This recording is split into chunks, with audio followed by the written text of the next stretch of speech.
Di sini saya akan menjelaskan langkah-langkah untuk melakukan analisis regresi dengan menggunakan software SPSS. Sebelumnya, saya akan menjelaskan sedikit mengenai SPSS. SPSS adalah singkatan dari Statistical Package for Social Science. SPSS adalah aplikasi yang digunakan untuk melakukan analisis statistika tingkat lanjut, analisis data dengan algoritma machine learning, analisis string, serta analisis big data yang dapat diintegrasikan untuk membangun platform data analisis. Selanjutnya, saya akan menjelaskan komponen-komponen pada SPSS, seperti menu bar. Menu bar adalah perintah-perintah yang ditampilkan setiap jendela SPSS, baik data view, syntax editor, dan output views. Jadi yang disebut menu bar adalah seperti tulisan file, edit, view, data, transform, analyze, tiered marketing, graphic, utilities, add-ons, window, dan help. Di bagian bawah menu bar terdapat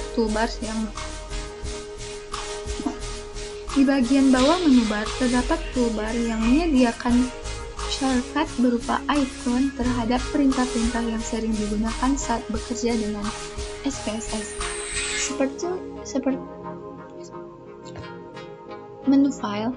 Menu file merupakan menu bar yang menyediakan perintah-perintah terkait fungsi manajemen file seperti membuka file, menyimpan file, ekspor file, import file, dan lain sebagainya.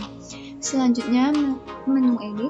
Menu bar dengan perintah-perintah untuk melakukan sunting atau edit data seperti undo, redo, cut, copy, paste, dan lain sebagainya. Selanjutnya adalah menu view.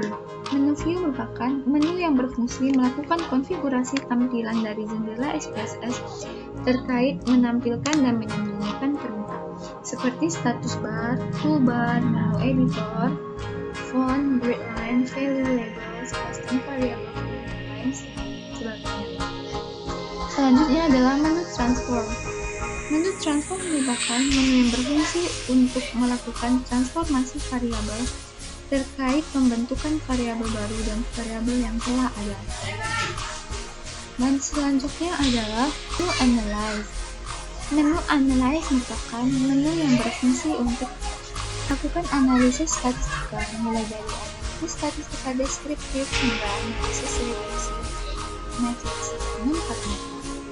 Menu direct marketing merupakan menu yang digunakan untuk analisis pemasaran untuk mengoptimalkan suatu bisnis. Selanjutnya menu graph. Menu graph adalah menu bar yang berfungsi untuk membuat visualisasi grafik menggunakan chart edit. Selanjutnya adalah menu utility, adalah menu yang berfungsi untuk menampilkan informasi data serta menjalankan script. Menu add-on adalah menu bar yang menyediakan paket instalasi SPSS lainnya, baik aplikasi modul dan extension. Setelah itu adalah menu view, adalah menu bar yang menyediakan perintah terkait jendela SPSS, seperti split, mengganti active window, mengatur tampilan awal, dan minimize. Terakhir adalah menu help. Menu help adalah menu bar yang menyediakan informasi dan bantuan penggunaan perangkat lunak SPSS. Selanjutnya, saya akan menjelaskan apa itu analisis regresi. Analisis regresi dalam statistika adalah salah satu metode untuk menentukan hubungan sebab akibat antara satu variabel dengan variabel yang lain. Variabel penyebab disebut dengan bermacam-macam istilah, seperti variabel penjelas, variabel eksplanatorik, variabel independen atau secara bebas, variabel X karena seringkali digambarkan dalam grafik sebagai absis atau sumbu X. Sedangkan variabel yang terkena akibat dikenal sebagai variabel yang dipengaruhi, variabel dependen, variabel terikat, atau variabel Y. Kedua variabel ini dapat merupakan variabel acak atau random, namun variabel yang dipengaruhi harus selalu variabel acak. Langsung saja saya akan menjelaskan langkah-langkah untuk menyelesaikan suatu permasalahan dengan menggunakan SPSS. Berikut merupakan Contoh soal yang dapat diselesaikan dengan SPSS. Data berupa luas panen dan jumlah produksi dari suatu daerah. Langkah paling pertama yang akan kita lakukan adalah membuka aplikasi. Langkah pertama untuk menyelesaikan suatu permasalahan dengan menggunakan SPSS adalah membuka aplikasi. Membuka aplikasi dapat dilakukan dengan beberapa cara. Yang pertama, dengan melakukan double klik pada ikon desktop, atau bisa pula membuka aplikasi melalui Start. Di sini saya sudah membuka aplikasinya. Selanjutnya adalah, jika lembar kerja SPSS sudah terbuka, buatlah nama variabel serta tipe data dari data yang akan digunakan dengan cara klik pada variabel view. Variabel view merupakan halaman yang digunakan untuk pendefinisian variabel. Jadi, yang pertama kita bisa isi adalah menjelaskan apa-apa saja yang terdapat pada variabel view. Yang pertama adalah kolom nama, merupakan tempat untuk menuliskan nama variabel atau sel per kolom. Hanya boleh satu kata. Selanjutnya adalah tipe. Tipe menentukan tipe data, numerik, koma, dot scientific, notation, string, dan lain sebagainya. Selanjutnya ada white, menentukan jumlah karakter atau angka yang akan tampil dalam data view. Setelah itu ada decimal, menentukan jumlah angka di belakang koma.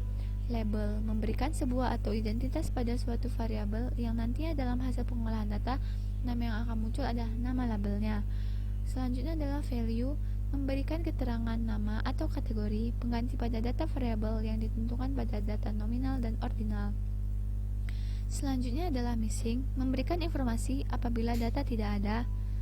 Selanjutnya adalah kolom, memberikan ukuran lebar kolom di layar data view. Setelah itu adalah align, menentukan letak data rata tengah, kiri, atau kanan. Dan selanjutnya adalah measure, selanjutnya adalah measure, menentukan jenis skala ukur data yang dimasukkan, skala nominal atau ordinal. Jadi, yang pertama kita masukkan adalah luas panen. Luas panen bisa kita ganti dengan singkatan LP.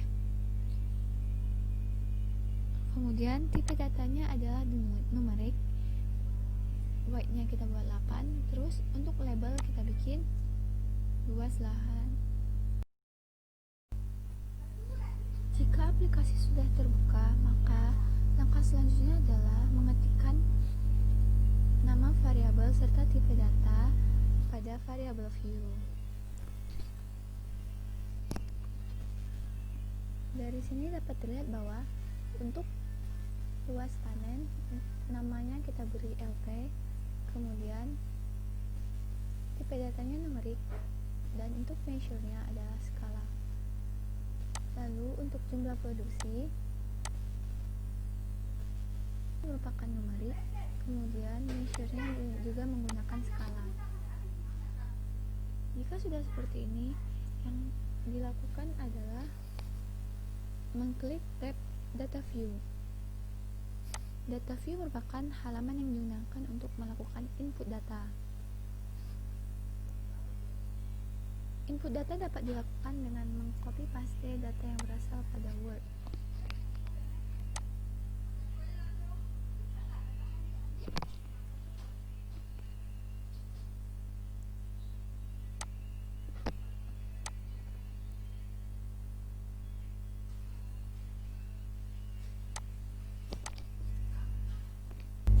Langkah selanjutnya adalah melakukan analisis regresi. Analisis dapat dilakukan pada menu bar analisis,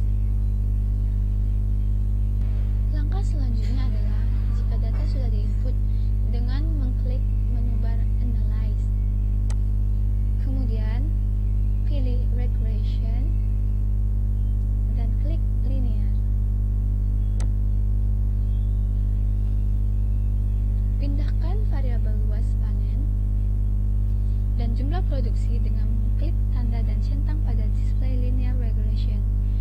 Kolom dependen diisi dengan variabel luas panen,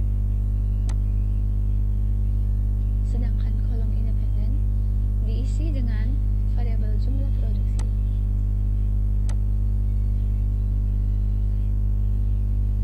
Lalu klik button statistik dan checklist estimate, model fit, collinearity diagnostic, dan checklist all case.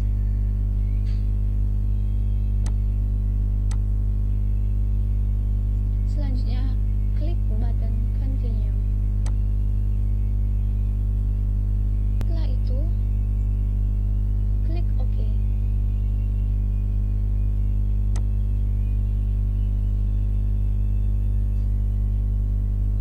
Maka akan layout output seperti pada layar.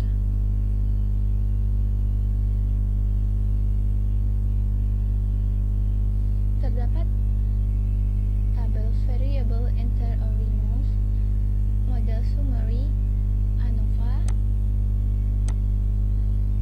coefficient, collinearity diagnostic, case-wise diagnostic, residual statistic.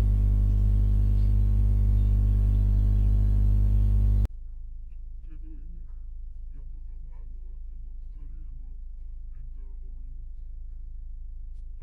tabel variable enter or remove. Tabel ini menjelaskan tentang variabel yang dimasukkan atau dibuang dan metode yang digunakan. Dalam pengolahan data kali ini, variabel yang dimasukkan adalah variabel nilai jumlah produksi sebagai prediktor, dan metode yang digunakan adalah metode NF. Yang kedua adalah tabel model summary. Tabel ini menjelaskan besarnya nilai korelasi atau hubungan, serta dijelaskan besarnya persentase pengaruh variabel bebas terhadap variabel terikat yang disebut koefisien determinasi yang merupakan hasil dari pengkuadratan R.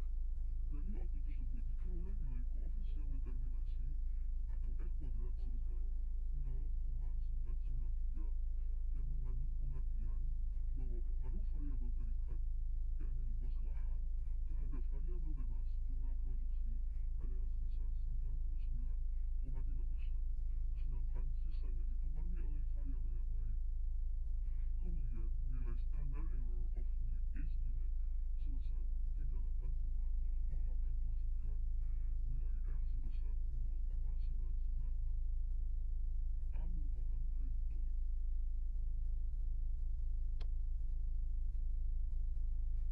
Selanjutnya adalah tabel ANOVA. Tabel ini menjelaskan apakah ada pengaruh yang nyata signifikan pada variabel jumlah produksi atau X dan variabel luas lahan Y. Dari output tersebut terlihat bahwa F hitung sebesar 1076,266 dengan tingkat signifikasi atau probabilitas 0,0 yang lebih kecil dari 0,05. Maka model regresi dapat dipakai untuk memprediksi luas panen. Setelah itu adalah tabel koefisien. Tabel koefisien membuat nilai A dan B. Nilai A merupakan angka konstan dari unstandarized coefficient.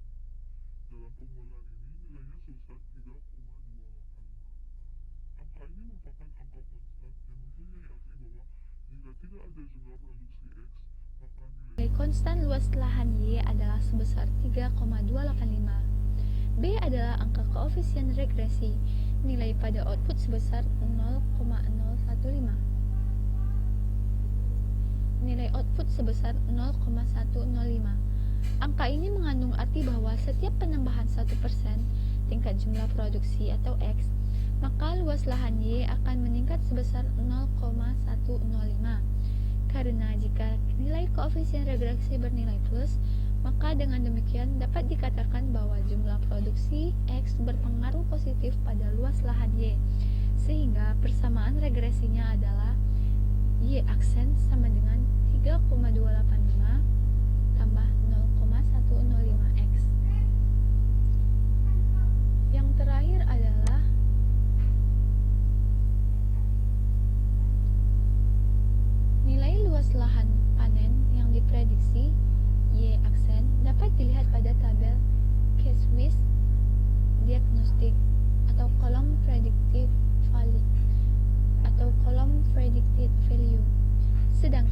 Residual unstandardized residual adalah selisih antara luas panen dengan predicted value, dan standar residual atau standardized residual adalah nilai yang telah terstandarisasi. Apabila nilai semakin mendekati 0, maka model regresi semakin baik.